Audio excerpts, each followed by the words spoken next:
तो गाइस आज हम लोग बना रहे हैं बहुत बड़ा साइड बाय साइड फ्रिज है सैमसंग का। ये झंडू एक मिस्त्री है, वो झोला छाप बना के देख चुका है और यहाँ पे तोड़ डाला इसको।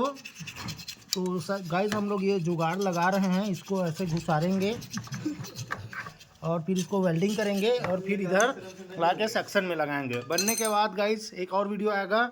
धन्यवाद।